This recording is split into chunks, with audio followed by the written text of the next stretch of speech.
What is happening? I am missing somebody here. Somebody is gone. Let's see here. Our special guest Our is special gone. guest has disappeared. What's up, everybody? We fooled you. Sorry, I had to do that. I'll Let's see message them here. right Let's see if I now. can get him back. Let's see if I can get him back.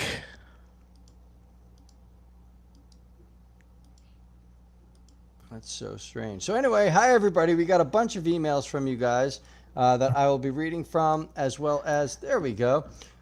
We've also got some questions I'm sure that are going to pop up in the Oh, not chat. me. I want Gary. I want Gary up there. No, There we go. Gary and Candace.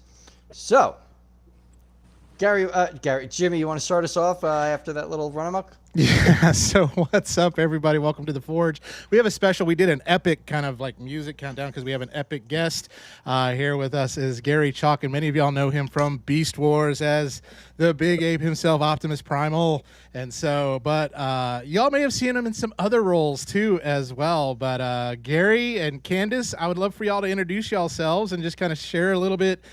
Candace, about y'all, kind of like what your channel's about, and then kind of Gary, I'll let you take over, and we'll get some questions going. Pearls before swine. Hey guys, so I'm Candace, and I run our Primal Parodies channel on YouTube. So I put on a bunch of shorts from conventions I record that Gary doesn't know I'm recording, and when he's interacting with his fans and doing the voices, and I do a lot of the artwork for him that he sells at the show. And it's really fun. So we also do the annual Christmas songs that we make the parodies off of, and we just intertwine the Beast Wars stuff into it. But this time it's a little different. Can't say anything yet, but we just got it done. We got these just done today, and I'll have it ready December 20th. I cannot wait. Hopefully, because it's a lot of editing I'll have to do, but it'll be good. It's a bit wild. I'm also from Pennsylvania, so we're here in Vancouver. And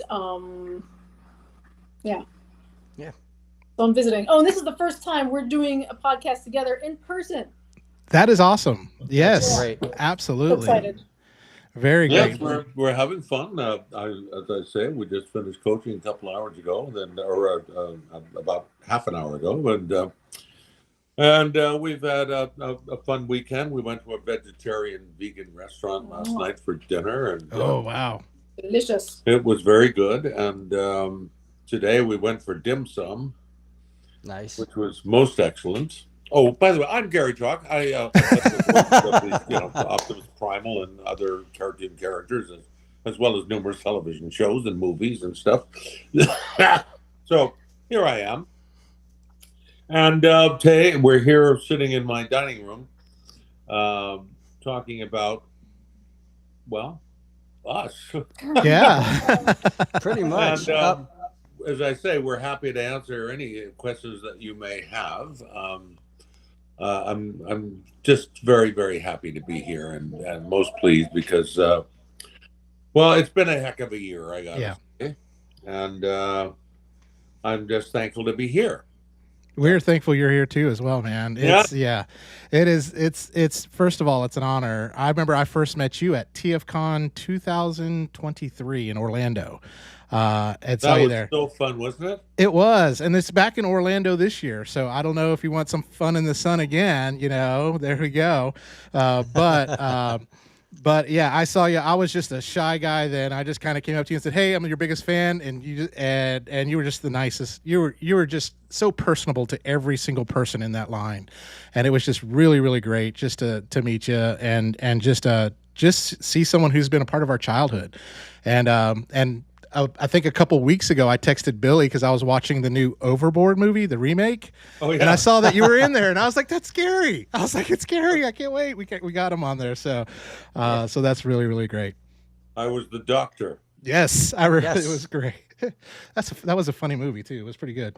So, I do want to say we're all, and this goes for everybody in the chat. We're all so happy to see that you are doing well, that your health is great, and that things are moving forward for you.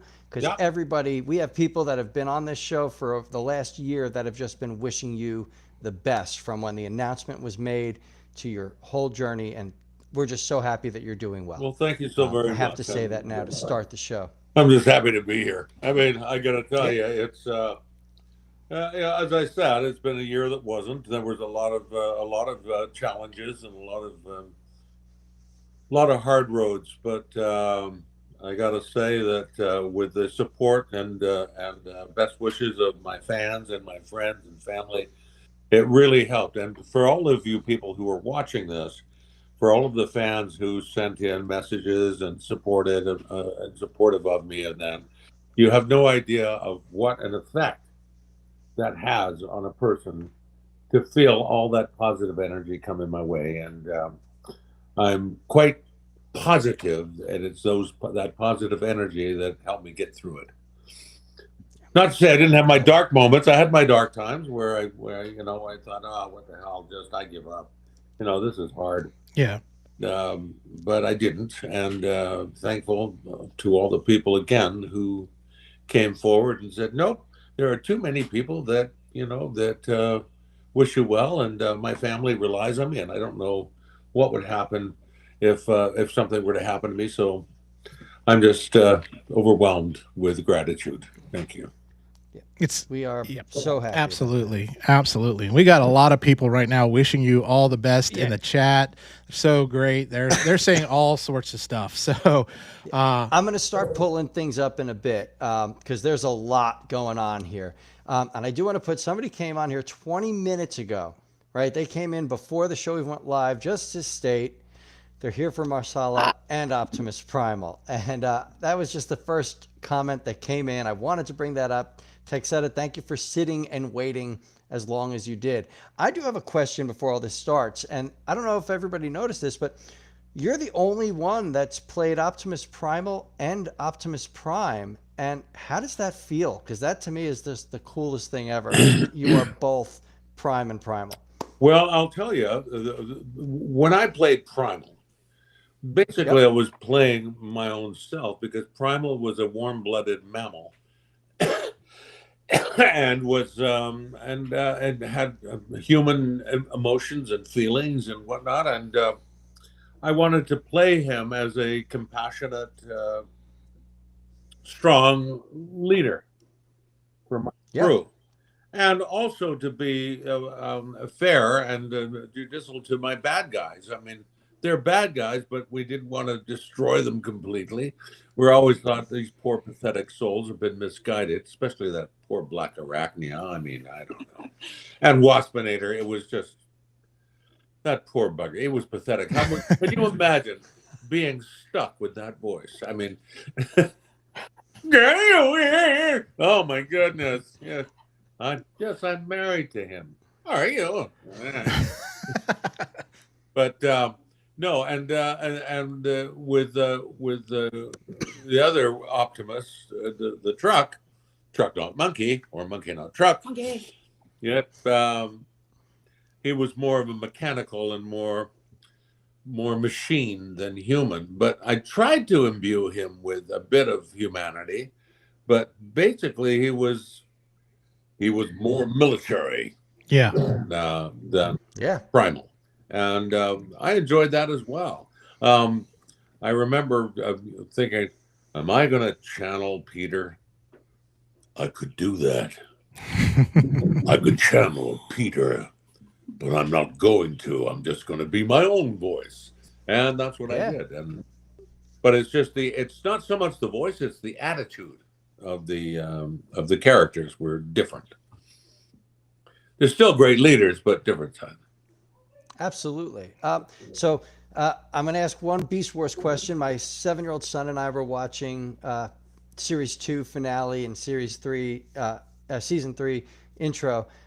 When you took the Optimal Optimus role, right? So that first episode, you're carrying Optimus Prime's spark. And Optimus Primal takes on some of Optimus Prime's tones. Right? Yeah. Was that your choice to combine the two, or did they direct you, hey, we want a mixture of both Primal and Prime, or was that like a Garry Chalk? It was, I tried to imbue him with my voice, the same voice, but it's not the same. So you've got to add a bit of machinery to it. And trying to find the combination I think it worked, actually. Yeah, I loved it. I think it worked. Yeah, I've had conflicts like that before. I don't know if you've ever seen a show called The Killing. I did this series called The Killing on TV, and I remember the director was an award-winning director, and I did the scene, and she loved it, and they hired me. They were going to hire me. And then a couple of days later, I got a note. Oh, they want to see more people, and I said, "Why is that?" He says, "Because they want him to be nicer." Well, that's an acting note. I can do that. Get the casting director to get me back in there. So I got back in there, and I made him a little nicer, nicer. And they hired me, and I started work on Monday. First day on the job, the director comes up to me and she goes, "Whatever they said, do it my way." Oh, wow. And I went, "What?" "Do it my way." So I'm looking over at the video village, and there's all the producers, some people from Denmark and that, and they're all going, "Hi, hi." And I'm going, "Hi." And I'm trying to think, how the hell am I going to get away with this?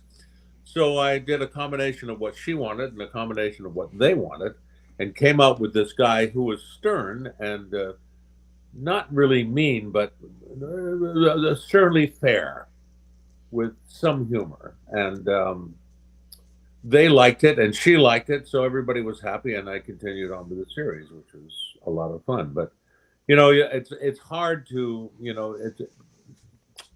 I guess it's just hard to see what's inside a producer's head sometimes, or a director's head.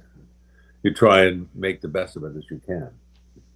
No, that's great. That's great. There's a comment here that I do want to bring up. Someone said, I heard somewhere that you starred in the most Hallmark Channel movies, a total of 65 Hallmark total. Is that true? And which one was your favorite? Well, I really honestly can't tell you how many I've done, but I have done a lot over the years. And my favorite one was, I played the sheriff in Cedar Cove. That was a good one. I did one called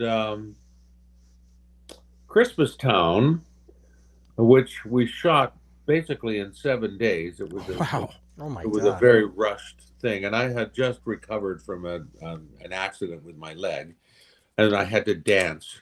And but I managed to go, and Karen, my friend Karen, who played the orangutan on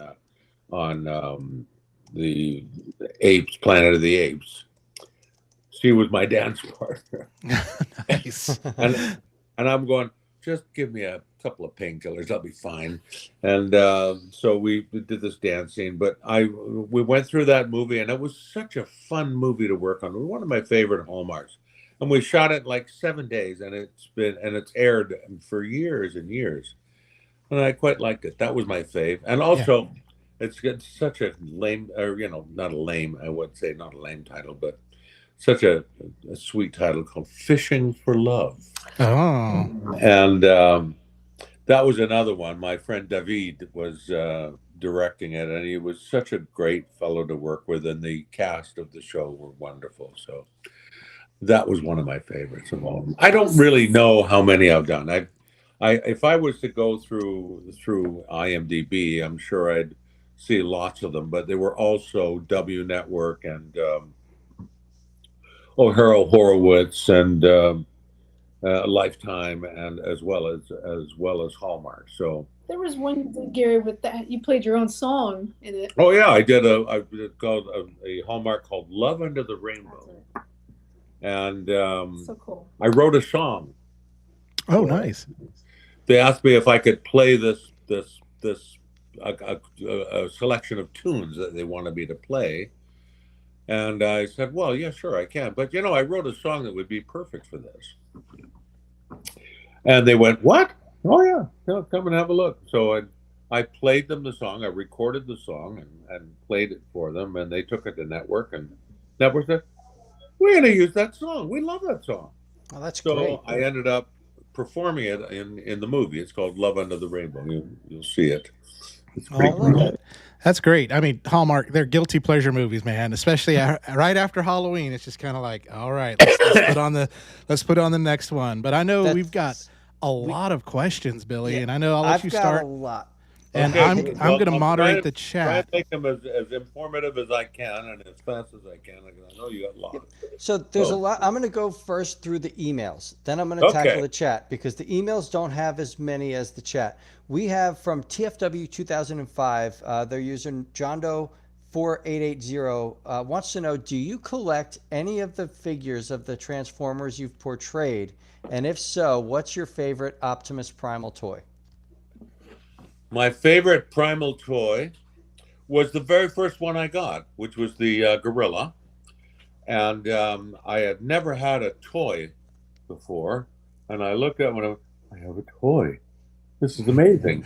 I kept it for the longest time, but I think she got it. And I would get toys from, all these different shows. And I end up donating them to various Comic Cons for charity. And they did okay. So, but my Gorilla one was my favorite one. Yeah. Love that. I remember that figure very well. Yeah. That's how I'll put that. So I've got the next question I'm going to ask is from a Joseph Cambria. This person has been a friend of yours since they've watched Beast Wars. They hope you're doing well and feeling just prime.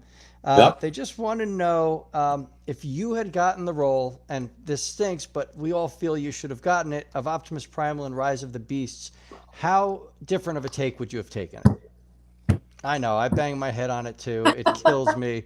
But they're asking, Well, and like, what I would you would have not tried to emulate Peter.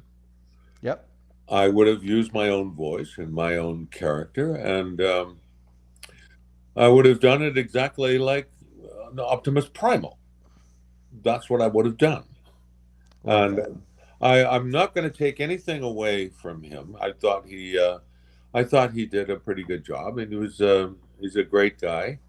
And I just said, well, hey, more power to you. You got the job, and it's the network that makes the decisions. It's the production company that makes the decisions. I have no say in the matter. But if I would have played the part, um, I would have played it as I played Primal in the TV series. My one thing that really heartened me is apparently every time one of those promos came on, there were like 30,000 people said, "Where's Chalk?" Yeah, every one of us. I feel like Yes. that movie would have been a success had you have been Primal. Like there was a big backlash from the community, and I hope you know Oh, that I that know. we I was so refused to. shocked. They wouldn't even Because give me a. They wouldn't even give me a listen. So that's wild. Like you created the heart of that character. I It know kills me. Yeah. Uh, that's you know, Hollywood. I know, I know. Now this is a good one. This is Carla from Italy. Okay, so this is pretty cool. Somebody from Italy. Buongiorno. Uh, they're very happy to hear you're doing well. And their question is actually in regards to the current state of voice acting and recordings. They know that back in the day, there'd be a bunch of voice actors in the room Yep. working together, reciting lines. But now, most of the time, it's not multiple actors. It's one actor with maybe a voice director. And have you been stuck working in that situation where you're solo with a voice director? And how do you feel about working in this more of a solo situation? Oh, okay. I can answer that. I mean, how do I feel about doing solo as opposed to Correct. ensemble cast recording? The wonderful thing about ensemble cast recording is that it's very organic. You're looking at the people that you're working with and you're reacting to their lines, and it's like being on stage. It's very real. It's a lot of fun. It takes a while. It takes 2 or 3 hours to record a show, and it's just great. You get that sense of the organic sense of working on a recording like that. Yep. The other way, doing solo, working solo in the studio, is that you go very fast. Like I went through just recently, I went through 6 shows in about 2 hours. Oh my God. Well, and this is where, because I've been doing this for 40 years, doing cartoons for 40 years. And with my experience on stage and with film and television, what I would do is I would see the movie in my head, and I would imagine how the other people are saying their lines. And after a while, you can look at the lines, you go, I know exactly how they're going to say this, but you can't really rely on that. You have to make it up in your head. So I would do each line about 3 different ways, depending on how the other person would say their line, because I'm reacting to them. And I just watched a few episodes. If you watch, I got this show called Monster Loving Maniacs on YouTube. And if you watch it, you'll see that I've recorded every show solo. But it doesn't look like it's solo. It looks really fun. But it's a very, very funny show, and you'll quite enjoy it.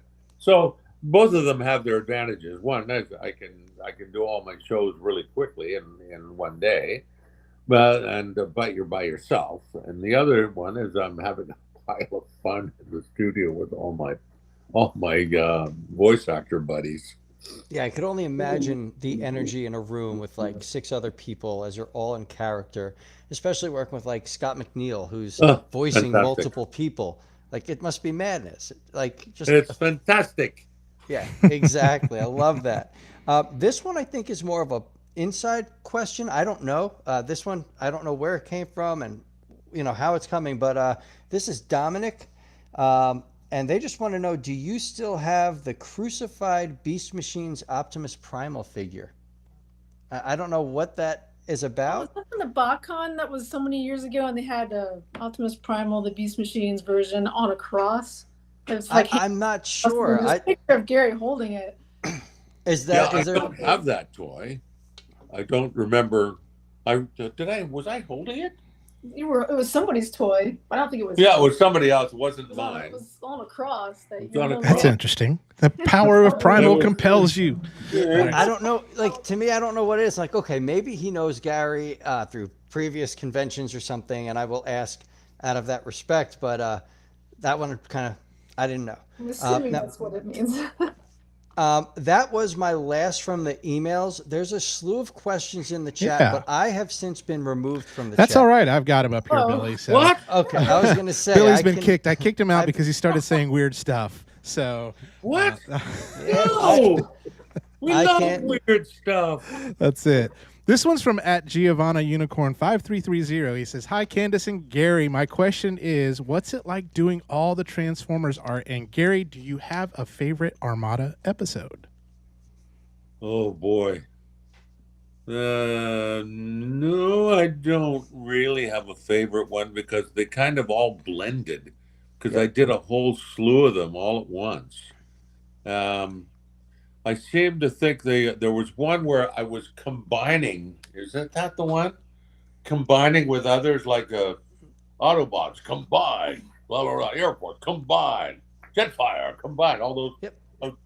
Doing all those, that was kind of fun. And some of the epic battles they had with Megatron, that was a lot of fun. But I can't really honestly say that there was a favorite episode. I did enjoy doing them. I did all the Unicron trilogy and all that, and it was fun. As for the artwork I do for Gary, sometimes it can be really stressful because I don't know when he's going to be at a show until like last minute, and then I got to get something done in like 3 weeks. And my artwork, whoever has seen it, is very, very detailed. I can't do it without the detail. I just can't. So it takes me a couple weeks, start to finish, to get it done, especially if it's in colored pencil. But I do enjoy doing it, and that way we can sell it as table together, and some fans buy them sometimes. So thank you. Yeah, your artwork is beautiful. Phenomenal. Yeah, yes, like phenomenal. And I gotta say, we did a whole show about your artwork. I mean, that's how much we appreciate the work you do there. Absolutely. Thank you. We've got from @TechSeta. They said, "What's been the most challenging voice role you've taken on, and what made it difficult? Conversely, is there a character or project you're particularly proud of, and why does it stand out to you?" Okay, well, I That's an easy one, actually. I was doing a show called Conan the Barbarian. I think it was called. Yes. And I had a character who was kind of a god, and he had 3 voices. And all his lines were a trio of voices. So I had to record one voice, which was this voice, and then I had to record another voice that was this voice, and then I had to record another voice that was this voice, and I had them all to be the same and synchronized to make this character with this weird 3-voice voice. And it was very challenging. I remember Chris Bruff, who was the producer at the time, he said, "Come on, get on with it. Get this thing going." And I had just come from the dentist. Oh. So the freezing had just come out, but I was still a little dopey. And he said, "Okay, come on, let's get it." And that was the most challenging voice, doing 3 voices in one. Wow. Is there a character that I'm particularly proud of? Oh, all of them. No, I love Optimus Primal because of his relationships with all the characters, his relationships with each one, like Cheetor and Rat Trap, and they're all different. And I just got a cameo request right in the middle of this. But anyway, so that character I was very proud of. A character there, somebody mentioned Marsala from Exo Squad. I just loved that character. Marsala was a wonderful character. King Hippo had great humor and was like the comic goofball. And also, my other favorite was from Reboot. Slash. Oh, I love Reboot. Yep. Was it Slash? Yeah. Slash. He was so fun because Hack and Slash, they'd improvise lines and read scripted ones, and they would decide which ones they're going to keep in the show, improvised or script. And some of them were pretty hilarious. "You're touching me." "No, I'm not." "Yeah, you're touching me." "No, I'm not." "What?" "Feel uncomfortable."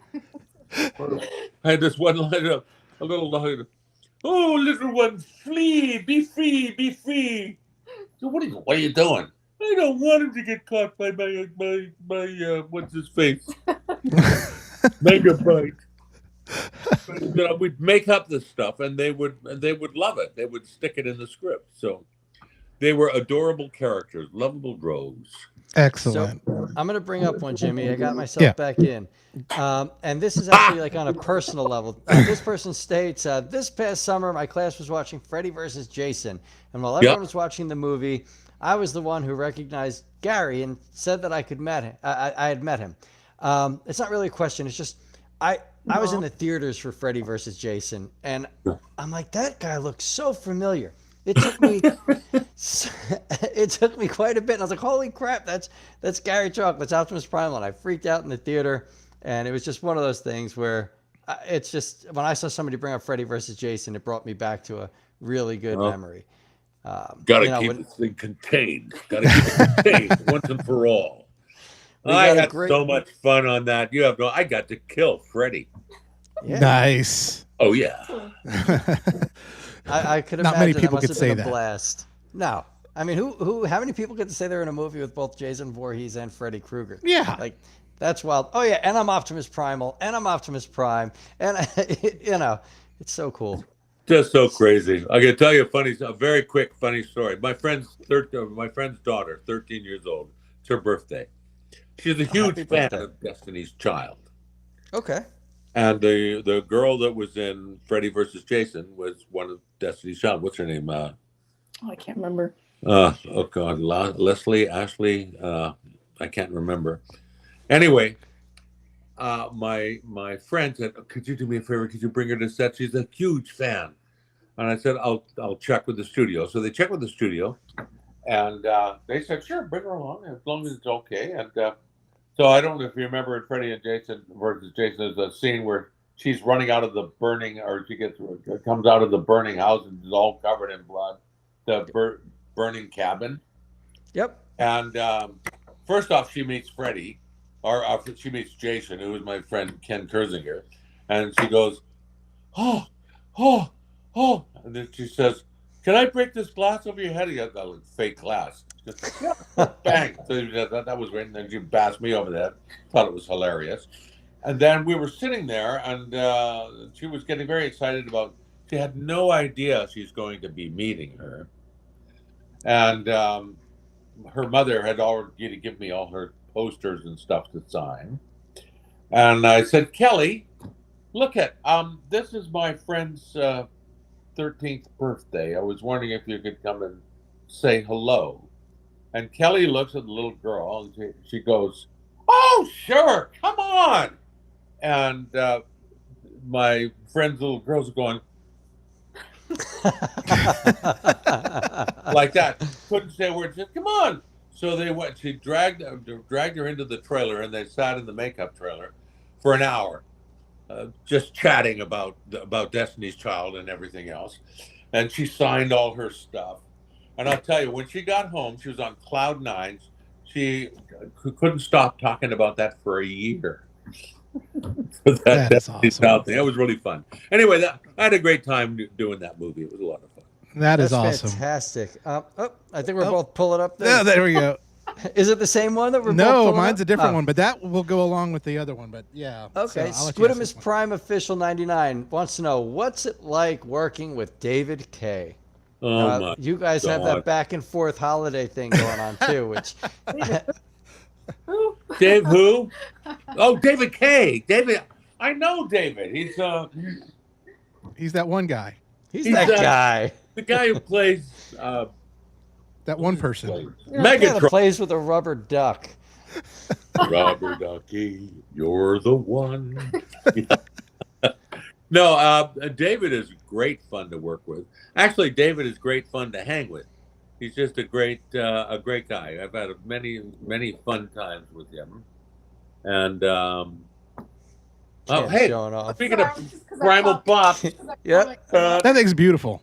Yeah, Candace is showing off. Like, hey, yeah, just showing it off. One for Gary too. And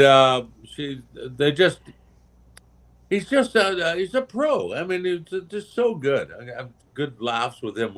I was in New York with him one time, and he always had to carry around this case because he was doing all these announcings. I guess it was for ABC or ESPN, one of those.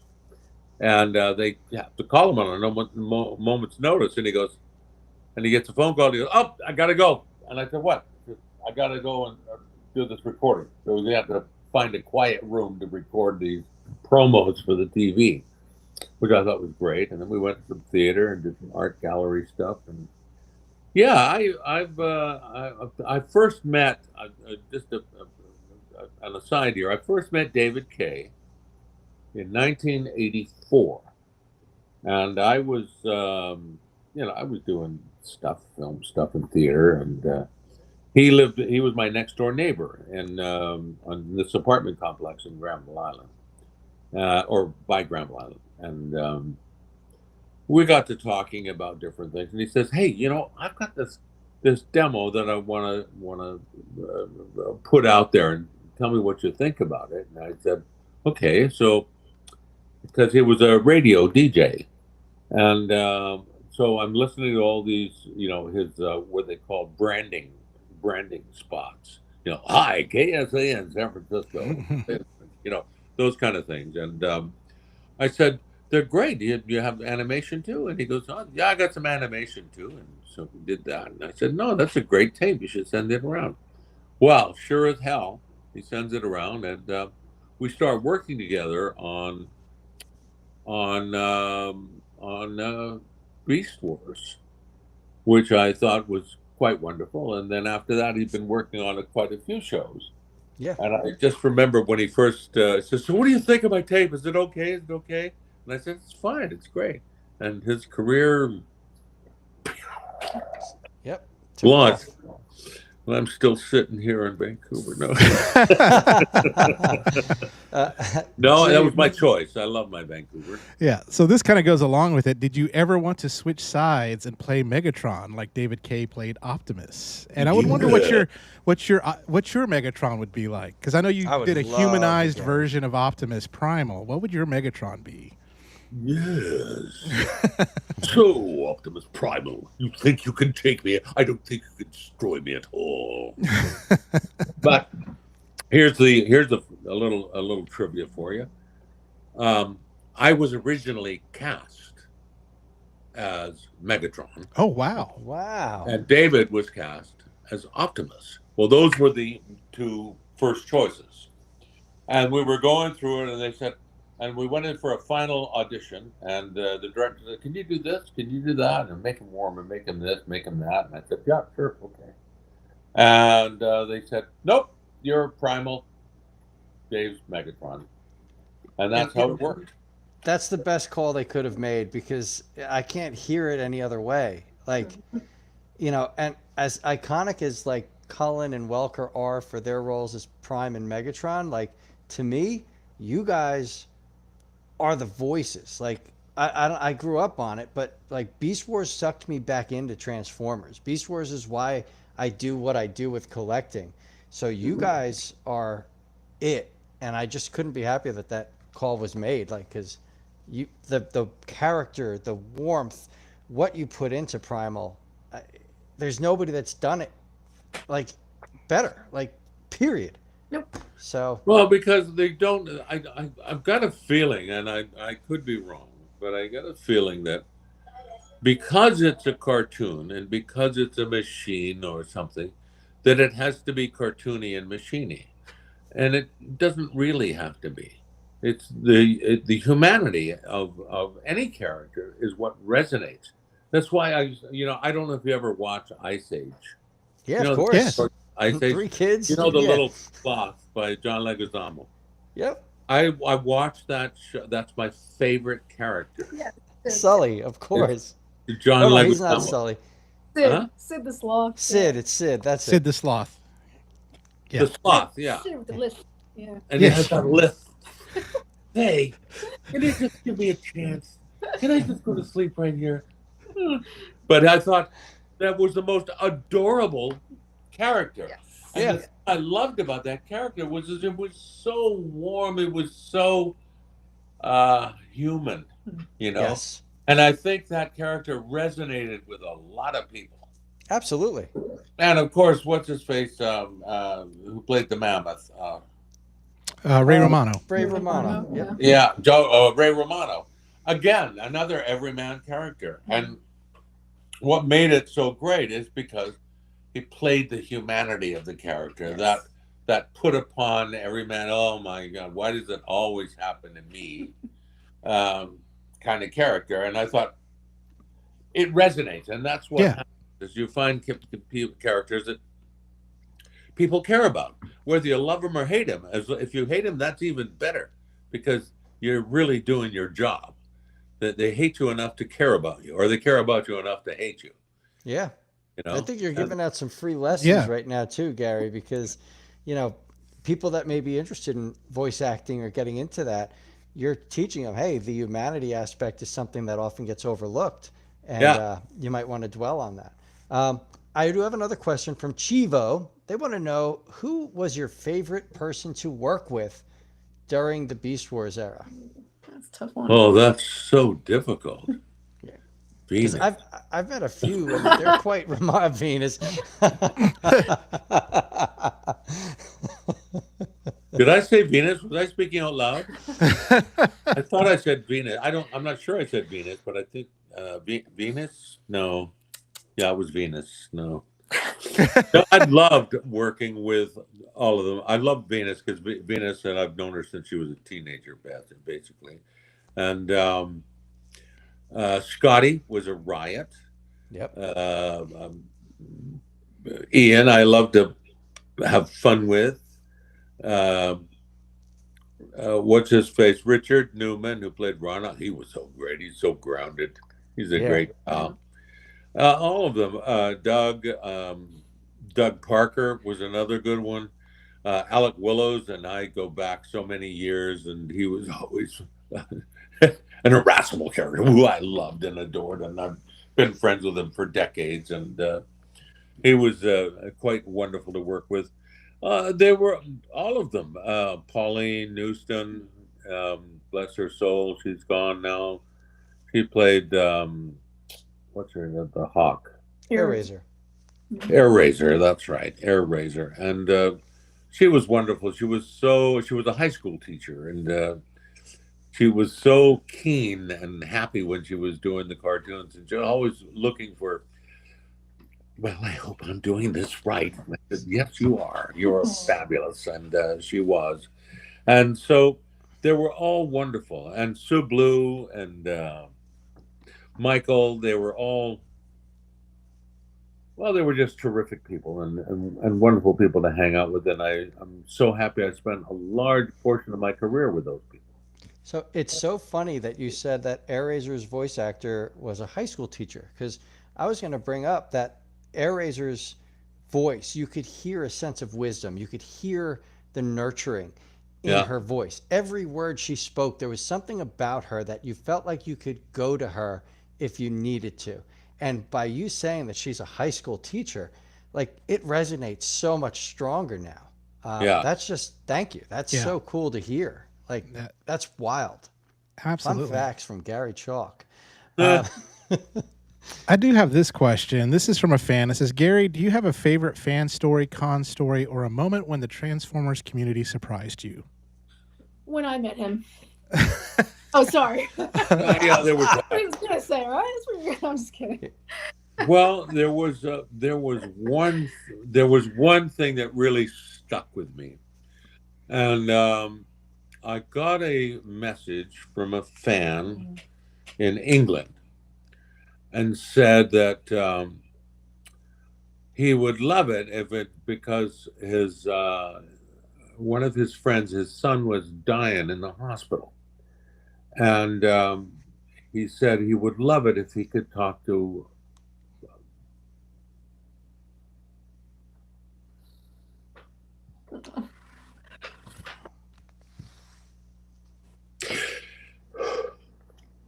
Take your time.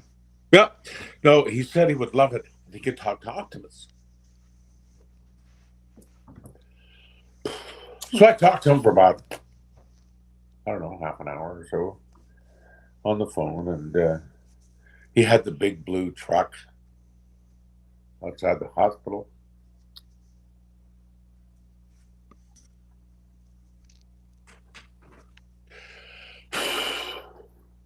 Sorry, one of the side effects of recovering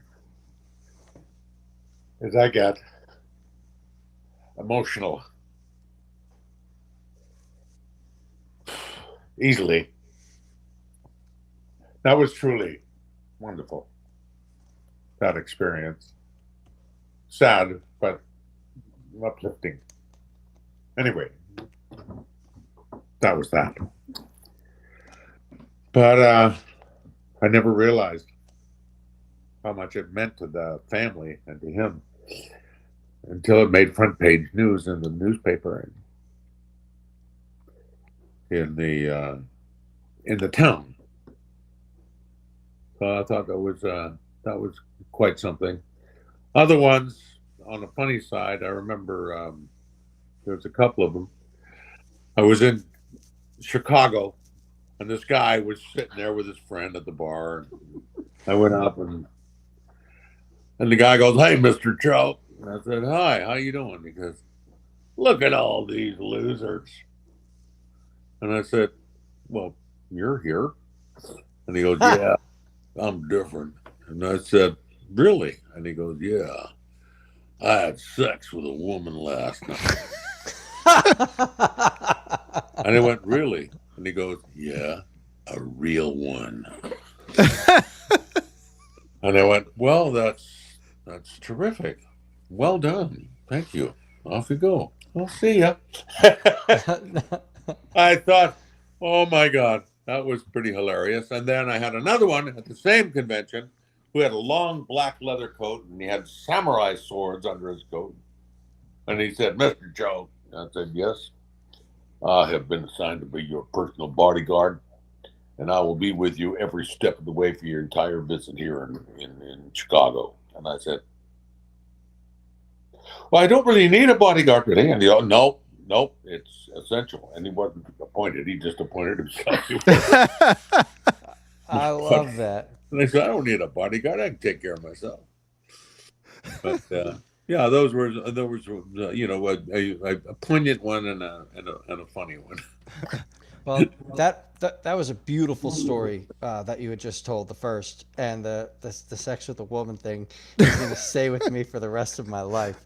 I'm right now going to ask you a question that does not have to do with Transformers, and this one comes from Don Alder Official. What kind of guitar does Garry play?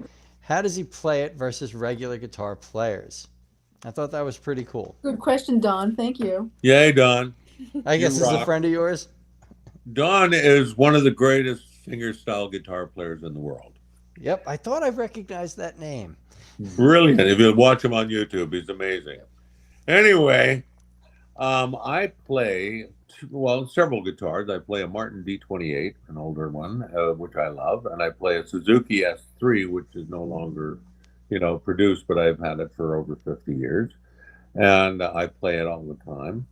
And I also have a Strat and a Telecaster and an ES335 Gibson, and that's and a Fender bass.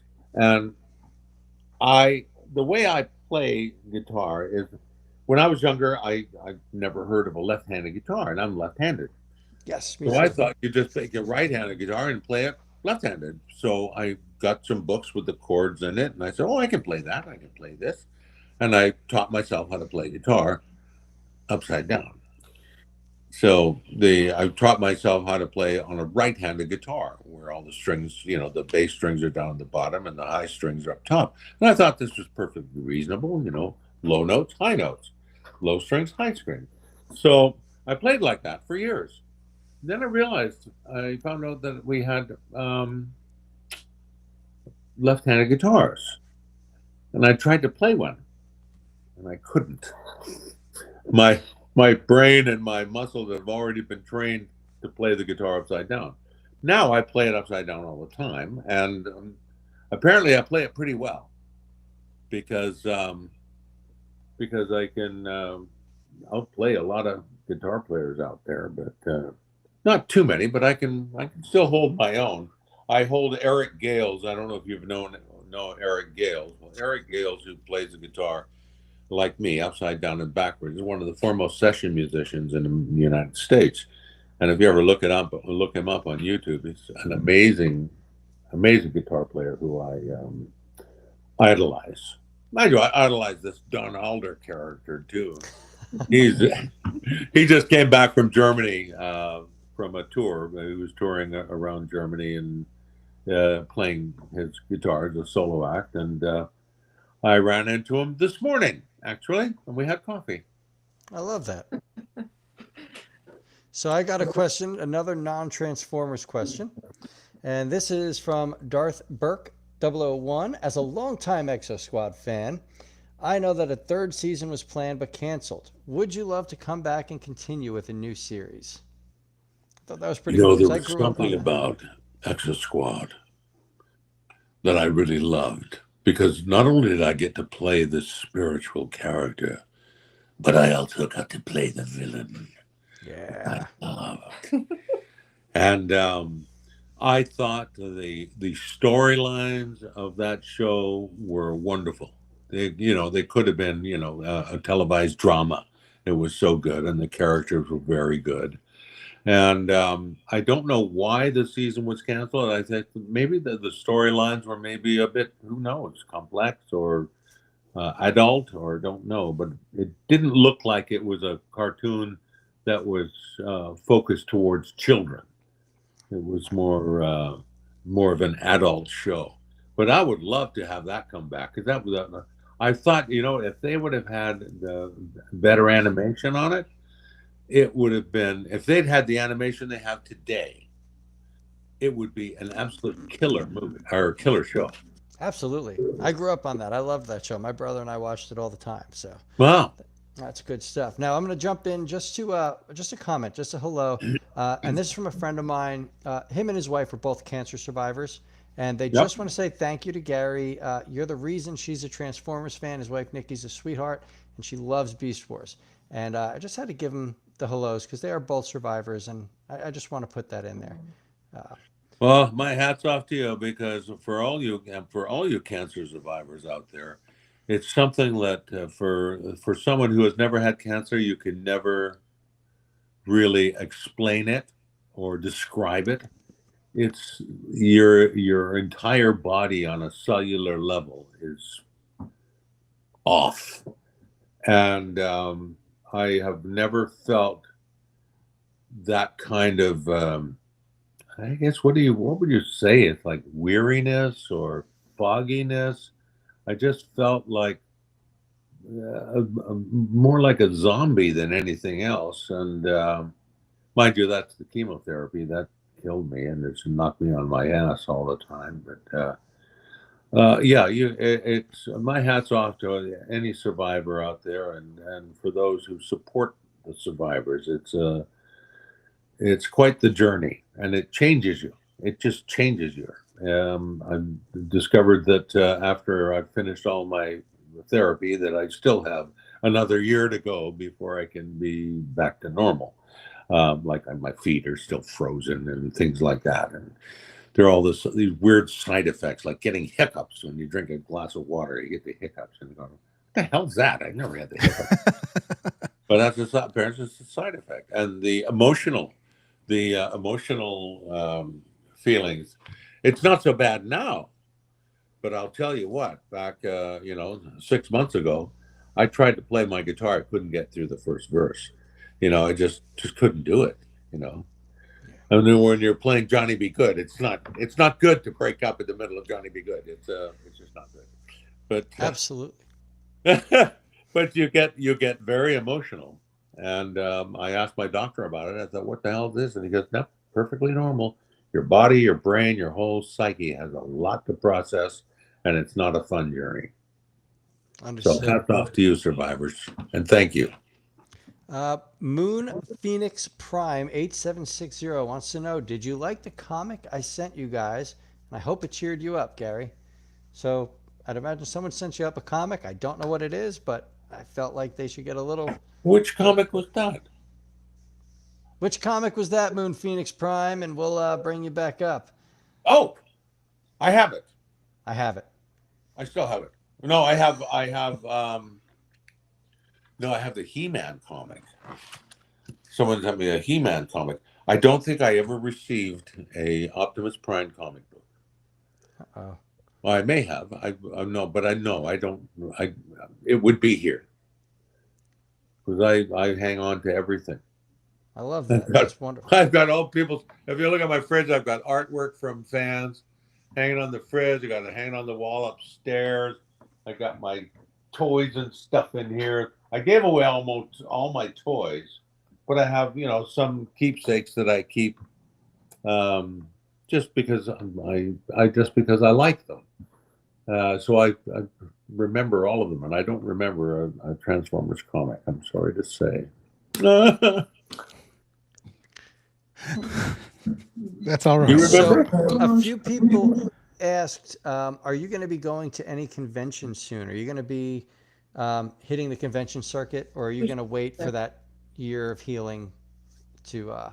I am going to go... we can say that yet. Huh? I don't know if we can announce that yet. If you can't say where it is... Oh, I can't announce it yet, apparently. You're going to that one place at that one thing. Yeah, so you're going to be going to a place at some point in time in the near future. Yes. Yeah, I'm going to be... I've got something coming up, probably in March. Ooh. Probably. I would love I'm just something waiting in March. to see. I don't know. I'm just trying to see how I feel and all that. Yeah. But we'll soon find out, and then I'll make the grand announcement. Yes. That And I will too on our Primal Parodies channel. I will also put it up there because you already. Nice. video for So it. I put off a bunch of conventions last year. I just couldn't do it. you don't have it in you, man. Where's that? Absolutely. Going through chemo. Goodness Yeah. dear. Oh, I could not. You know, I tell you what. This time last year, I could not walk from my bedroom to the bathroom. Wow. Could not do it. And now I can walk a couple of miles and getting my strength back. But last year, man, I thought, well, this is it. I'm done. But it didn't happen. This sad face over here. It's not gonna happen.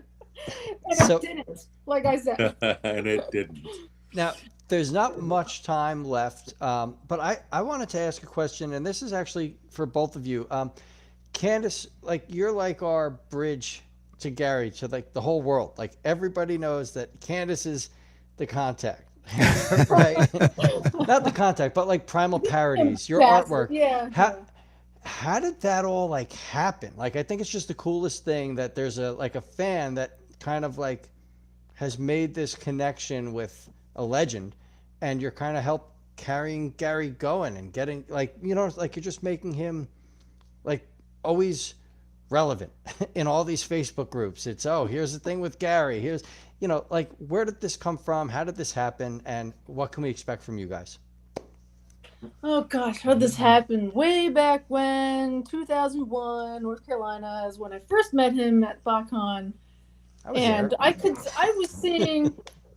I was seeing Scott McNeil getting a lot of attention. And I'm like, what the hell? I mean, I love Scott, because Ratchet was one of my favorite characters, but Optimus was also my other favorite character. And I'm like, I'm kind of digging this Garry guy. He's patient, he's kind, and I just felt gravitated toward him, just with his personality. And was it like, met him again 2003, again 2006, and we started connecting a little bit more after that. And was it 2010 or 2011? 2011 in Toronto is when we first started selling my artwork with him. Yeah. And thanks to Garry, and he joined me at my table for a few hours here and there, and that's kind of like it really took off after that.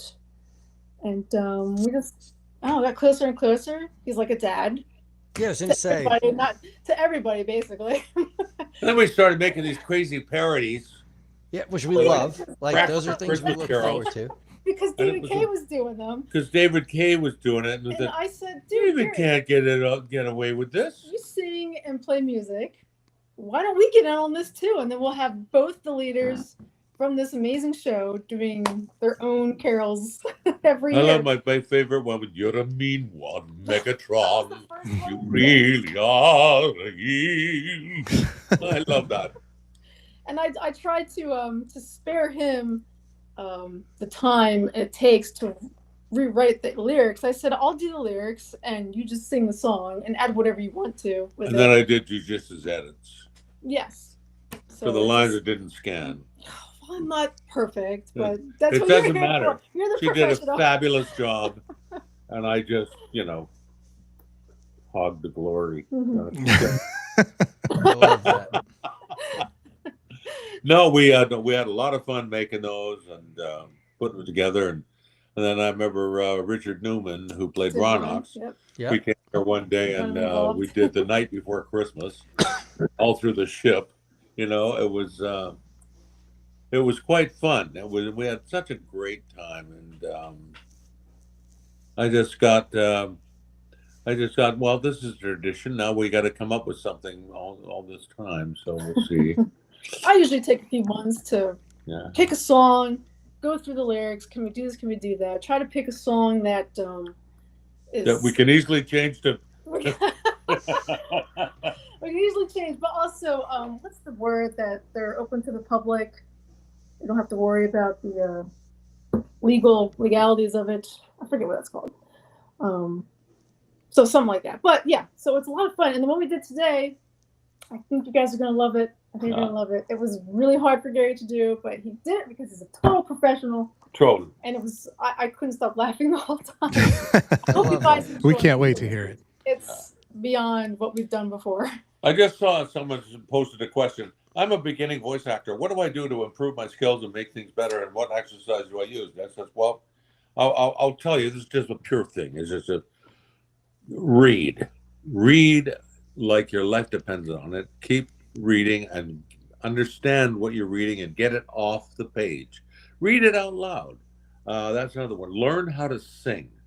If you can, if you're a singer, being a singer is the greatest asset you can have as a voice actor, because it prompts you to use all your entire range and in your voice, and how to shape your voice and play with it. The other thing is, never edit yourself. There's never a bad idea.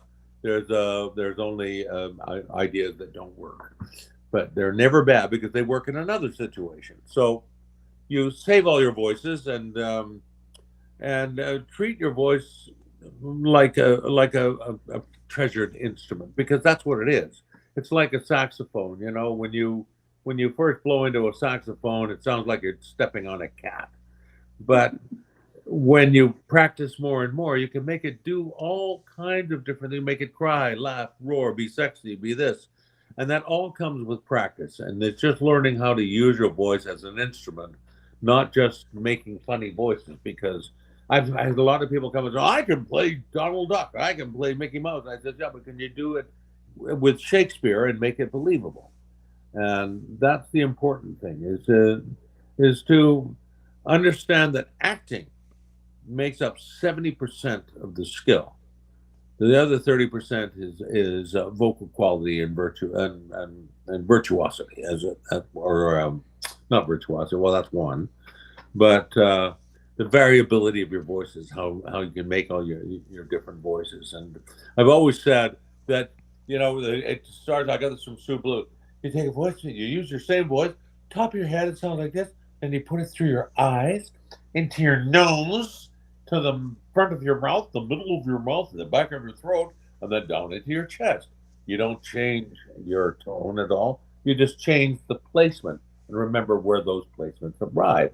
And then you add a bit of gravel to it, so it's gravel, gravel, gravel, gravel, gravel, gravel, and gravel up on the top. And then once you got those out of the way, then you can, breathing patterns, changing your voice quality, changing the shape of your jaw, big fat voices, small skinny reedy voices. Figure out how a character laughs. Look at cartoon characters that are drawn in newspapers and magazines and so on, and put a voice to them. And just try it and see how it works.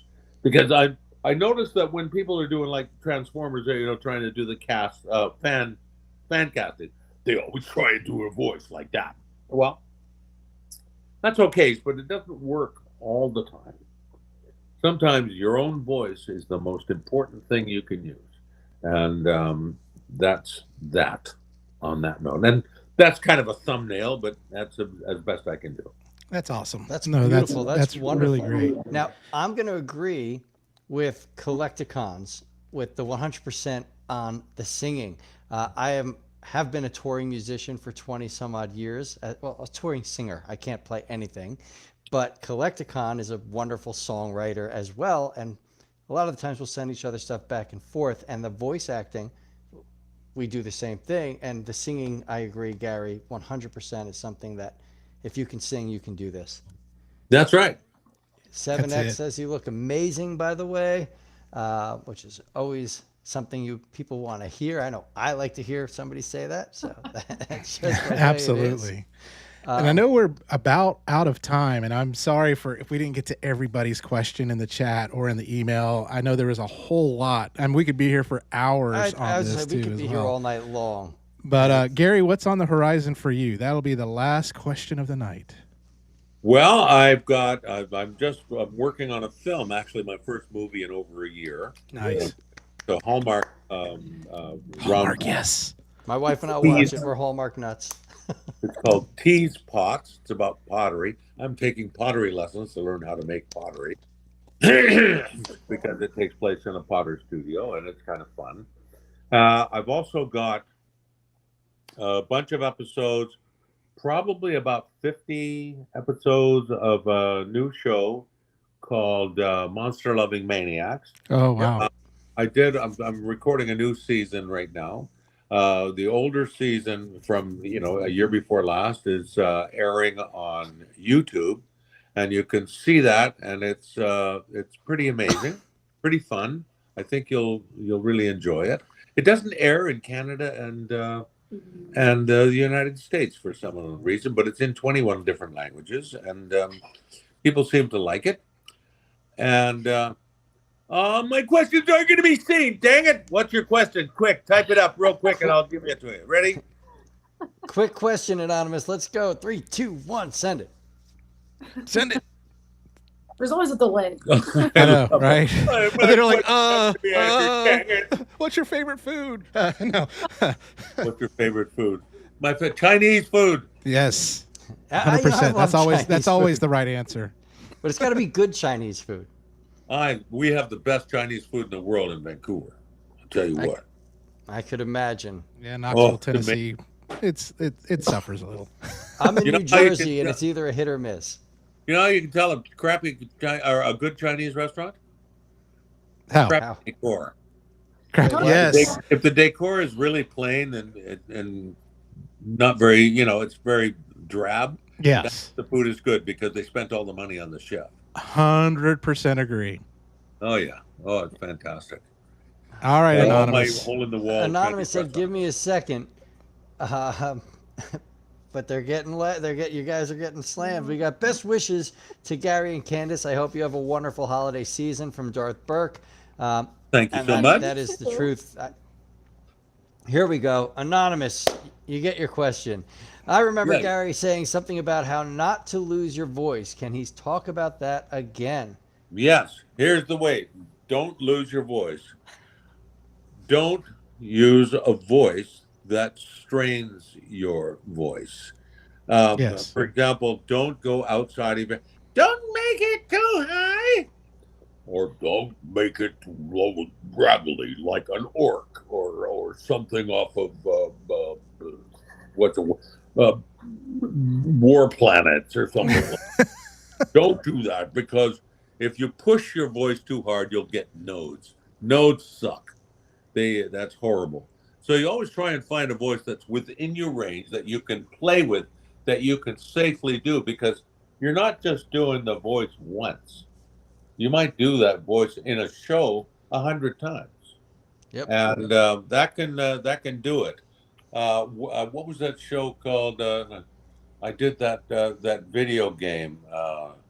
Not War Planets. What's it called? Warcraft. Warcraft. World of Warcraft. Warcraft, yes. Well, you brought up orcs. Orcs, and they have voices like this, and you've got to be able to be there and stay there all day long. And that's the way you don't lose your voice, is to stay within your range. And the other thing is take care of it. Don't smoke. I quit smoking over 7 years ago, and it's increased my range quite a bit, which is nice. Try to avoid colds as much as you can. That means don't touch your face. Hi. I was just going to say, we got somebody special Hi, here. Shannon. Yeah, so don't do that. Don't do that to your voice. Also, if you do get hoarse, I got this from an opera singer. People say it's gross, but it's not. You get a glass of wine, you throw in a raw egg, and you mix it up. And just before you go to bed, you knock it back. Don't rinse your mouth. Don't do anything. Go to sleep. Wake up in the morning, your voice will be fine. And I said, how does that work? He goes, the albumin is broken down by the wine, the alcohol. It coats your vocal cords, and as the albumin coats your vocal cords, it helps them to heal faster. So when you wake up in the morning, you'll find, oh, wait, I can speak again. This is wonderful. And also, if you do get hoarse with a voice, don't ever try and force it if you can't, because laryngitis really sucks. It's death for voice actors. I've Red only wine or had white? it twice. So there Red you or go. white wine, Gary? Good question. Huh? What kind of Red. wine, red or white? Because I'm about to go do that. What? What kind of What wine? color- Red what- or- Oh, red wine. You know, a saucy Merlot or something like that, or Love you know, that. and any plonk will do. Because you're not eating with a meal. You're just trying to get your voice better. But a red wine, preferably, than white. Don wants you to do weekly podcasts. Wise guy. Oh, I am a busy man. I've done quite a few of these, but you know, I'm not as busy as I used to be. I used to be insanely busy, like work 7 days a week. But now I'm, you know, in my dotage, and I work when I want. And, You've earned that. yeah, and I enjoy it. I'm having a great time. I'm loving being on set again. It's like being home. You know, I get to work with some of my friends. I'm working with a guy who I worked with on He-Man, Master of the Universe, and that was 37 years ago. Oh wow. Oh my And goodness. his name is Ted. You can look him up, Ted Cole. And he showed up on this movie that I'm working on this week, and I said, Ted, hey, how you been? I haven't seen you for ages. And I'm looking at him going, he still looks like that kid who was in the studio way back then. He's never aged. I mean, his voice is a little more mature, but he still looks like he's 18. I hate him. That's awesome. I That's love that. awesome. So yeah, go ahead, Billy. Go, no, you can go, brother. Yeah, Go. I was all right. It's all right. Blah. All right. Anyway, anyways, I just wanted to put this up here so when the song comes out, they can find it on Primal Parodies, of course, Instagram, YouTube, Facebook, where we can find you, Candace. And is that where they can see your artwork as well? Yes. Mostly Instagram nowadays. Okay. Cool. Awesome. Instagram. Well, Billy, I'll let you thank our guests and lead us out and all that good stuff. So I will Right. thank you both on the lead out, but before, so I need to thank everybody in the chat that came and joined us tonight, everybody that watched tonight and made this just as much fun as it could be. I do apologize that we couldn't get to everyone's questions, but you know, unfortunately, that's just the way the cookie crumbles sometimes. We are on a time constraint. So with that, Garry, Candace, thank you both so much for joining us. Thank you for giving us such a special evening. You've both influenced my channel. I'm sure Garry, I'm sure Jimmy, like my life in many different ways. Candace with your art, Garry with your voice work, your acting work. Like I've looked up to both of you, and it's just a pleasure to have you both here with us. Well, all I can say is thank you very much for having me, and Candace, this is the first time we get to do something together, and it's been a really wonderful, wonderful time, and I've had a few good laughs this evening. Yes. I tell you, thank you very much, and as someone has popped up, till all in one, my friends. Yep, I had to put that on. There's no better way to end that. That's it. I think we ended on that. With that, we've got more shows lined up through the rest of the year. We have our 1-year anniversary coming up in the middle of December. Candace will definitely be with us for that. She's already gotten her invite, and that should be a super show. Until then, see you next time. Thank you all so much.